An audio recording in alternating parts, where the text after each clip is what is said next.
These days, not many people are real familiar with Jerusalem artichokes, but if you go back to World War II, you'll find out that it was one of the very common vegetables because it was easily accessible, people had it, and it was something they could eat. Today, as I said, not many people are familiar with them. What you need to do is get the handy scrub brush, the vegetable brush, and just take them in like that, put them in a big sink of water with a little water rolling over them, and just scrub them down until you get all the mud and the dirt out. Make sure that you look in little crevices and crannies like that, because there's going to be dirt hiding in there too. So if you've got some little knobs like that, you may actually have to break them off and not use them, but it's better to do that than to actually eat dirt, which is not acceptable to most of us.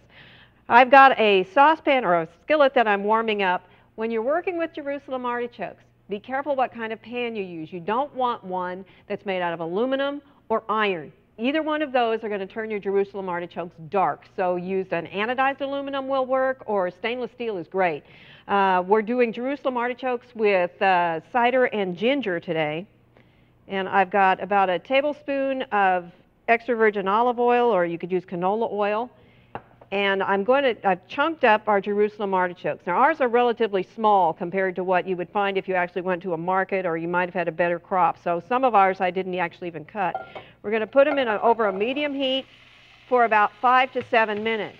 Now you need to be real careful with these, because once they start to soften, it goes real fast. They're very similar in ways that you could cook them to potatoes. They've got that mild flavor.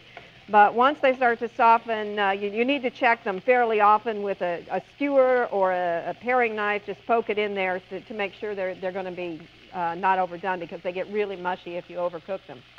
The interesting thing about Jerusalem artichokes is, while they all are pretty much all starch, the starch is not in the same form as you would find in a potato.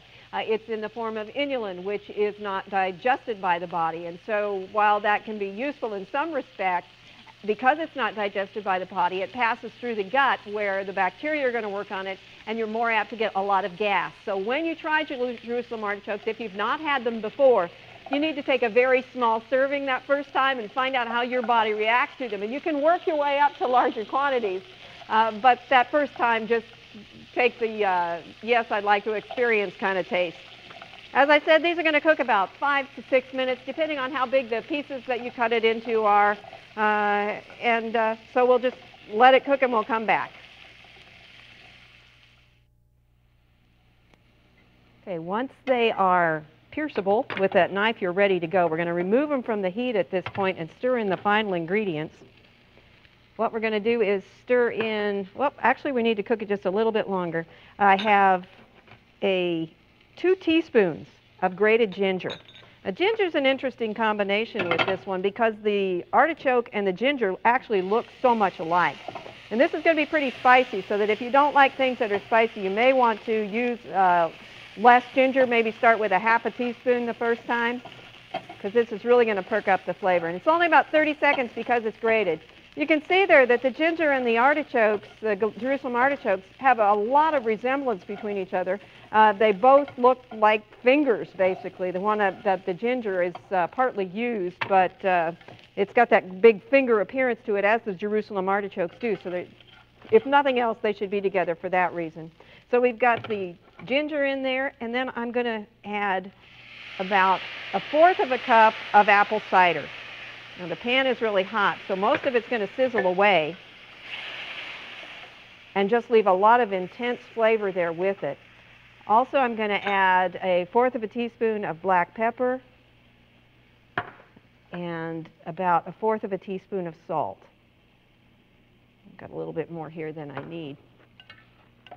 And stir those together. Now you can eat the Jerusalem artichokes raw or cooked. It doesn't really matter. And you can leave them with a peel on, or you can peel them. That doesn't matter either. But the thing you have to watch for is that they do darken when you cut them, so that you need to have some acidulated water that as you cut them you can put them in, either vinegar or lemon juice. Either one of those works equally well.